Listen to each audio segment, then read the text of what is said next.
दुनिया भर के इन्वेस्टर आपके यहाँ पैसा डालना चाहते हैं यानी इंडिया में, क्योंकि हमारे यहाँ जो लोग हैं वो ज़्यादा जवान है, यंग है, अभी अपनी कमाई की उम्र में है। और अमेरिका में या किसी भी और डेवलप कंट्री में, जापान में जो लोग हैं वहाँ पे रिटायर लोग काफ़ी ज़्यादा हैं।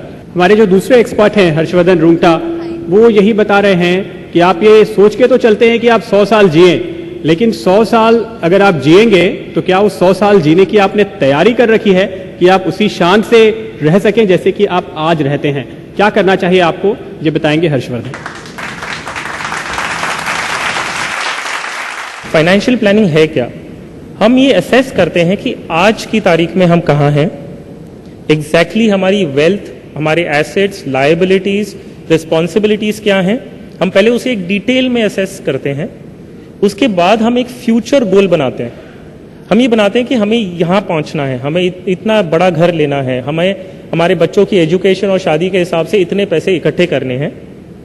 फिर हम एक सिस्टमैटिकली प्लान करें। लाइफ स्टेजेस जो इंसान की है ब्रॉडली, बहुत ही ज़्यादा ब्रॉड कैटेगरी में, एक है जब हम अर्ली ईयर्स में हैं। हम बोलते हैं अर्ली ईयर्स, आप समझ लीजिए जब पानी के कमाना शुरू करते हैं, गोइंग अप टू 40 ईयर्स से प्रॉब्ली। आप पहला काम ये करिए, फाइनेंशियल प्लान एक डेवलप करिए।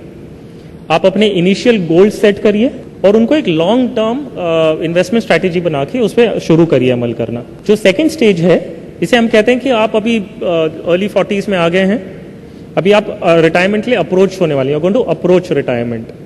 तो आप इसमें अपने जो पहले के शॉर्ट टर्म गोल्स हैं उसको रियलाइज कर लीजिए, रीवैल्यूएट करिए प्लान को और अपने रिटायरमेंट की तरफ बढ़ने लगे, तो उसको और स्पेसिफिकली प्लान करने लगे। फिर रिटायरमेंट जब आपका आ जाता है, डेफिनेटली आप उतना रिस्क नहीं ले सकते अपने इन्वेस्टमेंट्स के साथ जो आप पहले लिया करते थे। तो आप इन्वेस्टमेंट रिस्क को रिड्यूस करिए। इक्विटी का एक्सपोजर किसी फाइनेंशियल कंसल्टेंट से बैठ के देखिए कि आपको कितना इक्विटी एक्सपोजर रखना चाहिए या नहीं रखना चाहिए। अगर हम आज 40 साल के हैं, हम देख रहे हैं कि हम 60 ईयर्स की उम्र में रिटायर होंगे और एक लाइफ एक्सपेक्टेंसी होती है कि up till when will I live, क्योंकि पोस्ट रिटायरमेंट आपको एक अगर मनी का अरेंजमेंट करना है तो आपको अपनी जब तक जीवित हैं तब तक का करना है। तो हम लेते हैं एक लाइफ एक्सपेक्टेंसी, अगर ये केस में 80 ईयर्स की लेते हैं। अभी आपके पास 20 साल हैं जहां पे आप ये फंड अक्यूमुलेट कर सकते हैं, और जब आप डिस्ट्रीब्यूट करना है, जिस दिन जब से आपको रिटायरमेंट के फंड यूज करना है, वो भी आपके सामने 20 साल की पीरियड पड़ा है पूरा।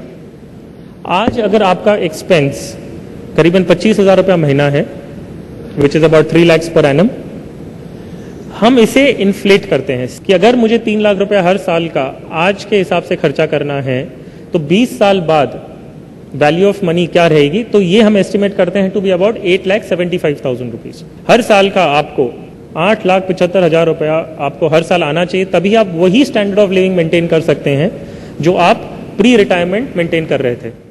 अब अगर आपको 8,75,000 हर साल का चाहिए तो हमें कितना कॉर्पस जमा होना, कॉर्पस ये है कि हमारे पास एक कैपिटल कितना होना चाहिए कि जिसका अगर हम इंटरेस्ट गिने तो शुड बी इक्विवेलेंट टू 8,75,000। आपको कॉर्पस चाहिएगा करीबन 1.4 करोड़ का।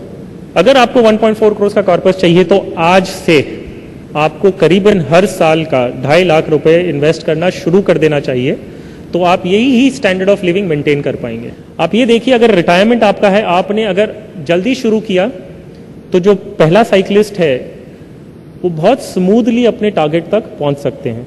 यही चीज अगर आप रिटायरमेंट के आप लेट करते हो, आप 10 साल के लिए पोस्टपोन करते हो, मैं आज से नहीं, मैं 10 साल बाद से शुरू करूंगा, यही जो सफर आपका रिटायरमेंट की तरफ है बहुत ज्यादा मुश्किल होने लग जाएगा।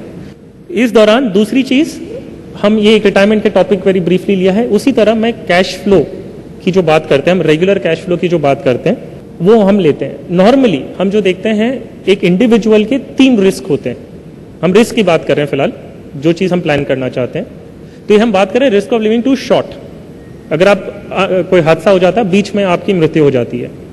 इसी के लिए आपके पास काफी लोगों ने लाइफ इंश्योरेंस का प्रपोजल दिया हुआ कि आप लाइफ इंश्योरेंस पॉलिसी लीजिए, जहां पे आप अगर 25,000 का खर्चा है, आप अगर 50 lakhs का इंश्योरेंस लेते हैं, वो चीज एक डिपॉजिट बन जाता है आपकी फैमिली मेंबर्स को। आपकी डेथ के बाद डेथ हो जाती है, 50 lakhs आपकी फैमिली को मिलता है। अगर वो 6% पे लगाते हैं तो उनको 3 लाख रुपए हर साल का आने लग जाएगा। अब मैं जो कवर करना चाहता हूँ थोड़ा इंटरेस्टिंग है, रिस्क लिविंग डेड। अगर आपके साथ कोई हादसा हो जाता है, एक्सीडेंट या इलनेस रिलेटेड, और आप परमानेंटली डिसेबल्ड हो जाते हैं, परमानेंटली डिसेबल्ड विच मीन्स आपकी कमाने की क्षमता पूरी बंद हो जाती है। अगर एक्सीडेंट की वजह से आपकी इनकम पूरी बंद हो जाती है, लाइफ इंश्योरेंस ने आपको पेमेंट नहीं किया क्योंकि वो आपके मरने का वेट कर रहे हैं, मरे बिना तो वो आपको पैसा देंगे नहीं, और ये सिचुएशन में आपकी डेथ हुई नहीं है लेकिन आप एज गुड एज डेड हैं, आप अपना कैश फ्लो कैसे प्लान करेंगे? यहां पर एक जगह थी, यही 50 लाख की आज आपको जरूरत है क्योंकि आपको 25,000 रुपया महीना फिर भी लग रहा है, तो आप कैसे अपने खुद के लिए ये चीज प्लान करें? ये एक एक्सीडेंट इंश्योरेंस होते हैं, स्टैंड अलोन एक्सीडेंट इंश्योरेंसेस से आप ये पर्टिकुलर रिक्वायरमेंट जो है उसको फुलफिल कर सकते हैं। एक्सीडेंट की वजह से आपको अगर परमानेंट डिसेबिलिटी हो जाती है, टोटल परमानेंट डिसेबिलिटी, तो आपको पूरा 50 लाख का कवरेज आपके हाथ में 50 लाख रुपए आपके जीते आस्ते आपके हाथ में आ जाता है। इसी तरह उसमें एक ग्रेड है, देयर इज अ ग्रेडेशन कि आपके अगर 1 फिंगर लॉस है, 2 फिंगर लॉस है तो आपको एक्स अमाउंट मिले जाएंगे। एक बहुत जरूरी चीज है, अगर आप टेम्परेरी डिसेबल्ड हो गए, आपकी टेम्परेरी डिसेबलमेंट हो गई, विच मीन्स कोई ऐसे परमानेंट डिसेबल नहीं हुआ, आपके हाथ वाथ सब ठीक है लेकिन आपका इतना सीवियर फ्रैक्चर वगैरह है कि आप बेड रिडन हो गए, टेम्परेरी है, वो ठीक हो जाएगा। इस दौरान आपके लोन्स के EMI चलते रहेंगे, बैंकर तो नहीं आपसे बोलने वाला 6 महीने बाद दो, आप 6 महीने बेड रिडन हो, आपके जो खर्चे हैं वो चलते रहेंगे, आप जॉब पे जा नहीं रहे या इनकम जनरेट कर नहीं रहे तो खर्चे कहाँ से फुलफिल करेंगे? इस जो प्लान्स होते हैं इनमें ये भी प्रोविजन रहता है कि आपको हर हफ्ते का आपको एक एक्स अमाउंट यही पॉलिसी आपको देती रहेगी इन केस आप टोटली टेम्पररी डिसेबल्ड हो गए। इस बेसिस पे आप अपना फाइनेंशियल प्लान बनाएं, और एक प्लान बना हुआ अगर जगह पे रहेगा तो आप गलती करने का बहुत कम चांसेस रहता है। Well, that's about it. Thank you so much.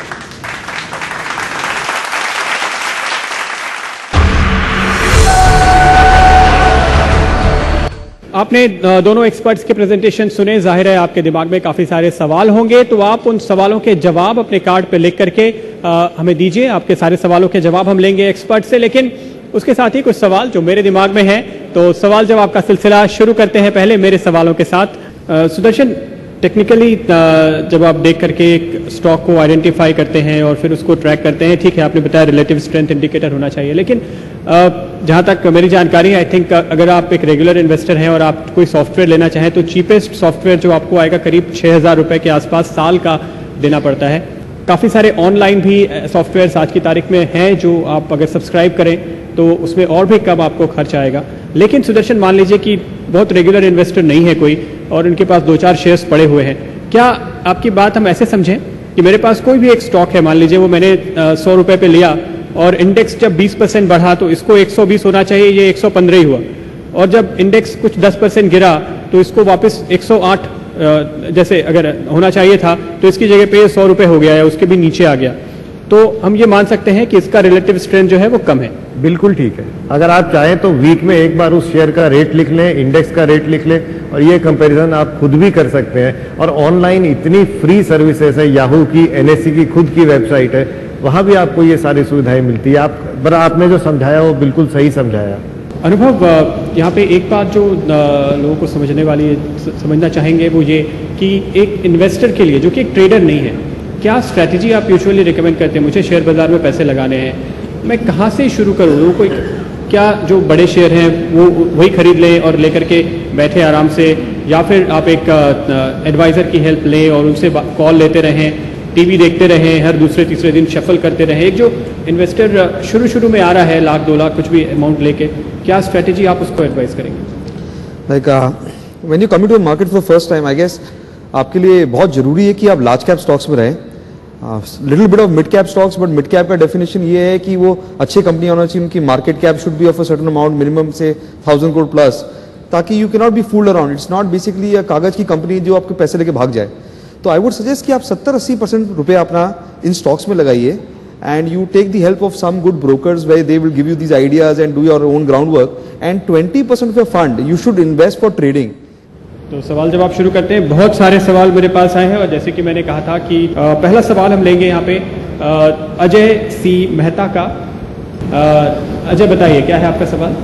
मुझे 4 lakhs इन्वेस्ट करना है, तो which one is the best stocks and mutual fund? मेरे ख्याल से इनका जो नजरिया है वो 2 साल का है। हाँ, 2 साल के व्यू से पैसे लगाना चाहते हैं। सुदर्शन, क्या कहेंगे आप? नहीं, इन्वेस्टमेंट 2 साल का होता नहीं है। आप 2 साल में तो ट्रेडिंग कर रहे हैं, ट्रेडिंग में आपके 2 साल की रिस्क सब रहेगी। फिर भी उस ध्यान से आप 1,00,000 रुपए एक इंडेक्स फंड में लगा लीजिए, अगर बाजार ऊपर जाएगा तो आपको स्वाभाविक रूप से कमाई हो जाएगी। और 1,00,000 रुपए आप बड़े लार्ज कैप्स में स्टेट बैंक ले लीजिए, और TCS ले लीजिए, इन TCS दो पे लगा के छोड़ दीजिए। TCS बहुत TCS और स्टेट बैंक। और एंड म्यूचुअल फंड के लिए म्यूचुअल फंड के लिए जैसे इन्होंने कहा कि आप अगर इंडेक्स फंड चूज कर रहे हैं तो उसमें आप दो चीज़ देखिए कोई भी इंडेक्स फंड में। एक होता है ट्रैकिंग एरर, एक वो जो ट्रैकिंग एरर होता है और लो एक्सपेंस, ये दो जो आपके पैरामीटर्स होते हैं ये आप म्यूचुअल फंड में कंपेयर करिए और जिनका ये सबसे कम हो आप उसमें डाल सकते हैं। फिलहाल फ्रैंकलिन इंडिया ये इंडेक्स फंड का तो ये जो दोनों कॉस्ट मैंने बताए हैं, ट्रैकिंग एरर और एक्सपेंस रेशियो कम है, तो आप वो चूज कर सकते हैं। अगला सवाल लेते हैं सुरेश लोहिया। मेरा पूछना यह है कि इंडिया जब कंटिन्यू ग्रोथ कर रहा है, इंडिया में कोई प्रॉब्लम नहीं है, तो फिर ये मार्केट यहाँ फ्रीज क्यों हो गया है? ये तो कंटिन्यू बढ़ना चाहिए ना, इंटरनेशनल के साथ में ही ये चलता रहेगा। तो हमारे को फॉरेन पे डिपेंड रहना है या इंडिया के हिसाब से चलना है? देखिए, हम विदेशी बाजारों के साथ चलेंगे, ये सोचना नहीं चाहिए कि हम ऊपर जाएंगे और जब वो सब नीचे जा रहे हैं, ऐसा नहीं होगा। पर हम आउट परफॉर्म करेंगे, ये तो समझ में आता है। और इसका मतलब है कि डाउ अगर 10,200 से 5,000 हो जाएगा तो हम बचने वाले नहीं है, उसका कोई उपाय नहीं है हमारे पास। रुपया है ना, बिल्कुल लिक्विड है, इधर से उधर और उधर से इधर पानी की तरह आता है, तो उनका असर तो हम पर पड़ना ही पड़ना है। आपको क्या करना चाहिए? बहुत चिंता नहीं करनी चाहिए, ये मानना चाहिए कि बाजार धीरे धीरे करके ऊपर जाते हैं, अच्छे शेयरों में निवेश करके रखिए। अगला सवाल लेते हैं यहाँ पे भरत एस पारिक का। Which are the promising sectors in future? अगर आप promising sector के बारे में बात करेंगे, just connected to the last question, I would say that you should be more in sectors which are connected to the Indian growth story, because the global markets as it is have no clarity. So I would say that infrastructure is a sector which looks good. Power utilities का अगर आप बात करें तो वहाँ पर there's a lot of growth expected in the next few years. So this is again a sector where you can look at. So these are two sectors. Unfortunately, metal is looking weak, so I would say that avoid that because there are a lot of companies which are dependent on global growth. Okay, वक्त हमारे पास थोड़ा कम है, लेकिन आखिर में सुदर्शन, जाहिर तौर पे सबका सवाल यही है कि आप कुछ अपने टिप्स बताएंगे ऐसे स्टॉक्स जिनमें पैसे लगाने चाहिए? नहीं, टिप्स होते नहीं है, आप लोगों की अकल काम करती है। मैंने आपको जनरली मेरी राय बताई थी कि हम खुद PSU बैंक्स में इन्वेस्ट कर रहे हैं एज एन इन्वेस्टर। वहाँ आपको जो मिड कैप IT स्टॉक्स हैं वो ऊपर नीचे होने के बाद भी ऐसा समझ में आता है कि यहाँ से ऊपर जाने चाहिए। तो मैं आपको बता सकता हूँ मैं कहाँ इन्वेस्ट कर रहा हूँ, ये दो सेक्टर्स हैं। और तीसरा जो कैपिटल गुड्स का सेक्टर है, वहाँ जब भी करेक्शन आएगा तो उसमें एंटर करने का मन है। अनुभव?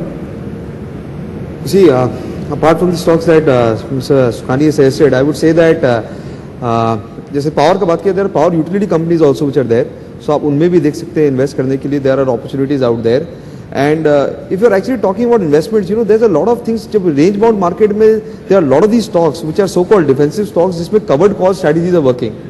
So markets are very complicated. It's not only buying stocks, but अगर आप stocks लेके calls भी बेचते हैं तो a lot of returns are being made. So there are stocks which have fallen, बहुत ज़्यादा गिर चुके हैं, they are close to the bottom, उनको आप लेके अगर आप covered call strategy करते हैं, that is also a way of making money. और इसके साथ ही वक्त है फिलहाल सूरत के दर्शकों से इजाजत लेने का।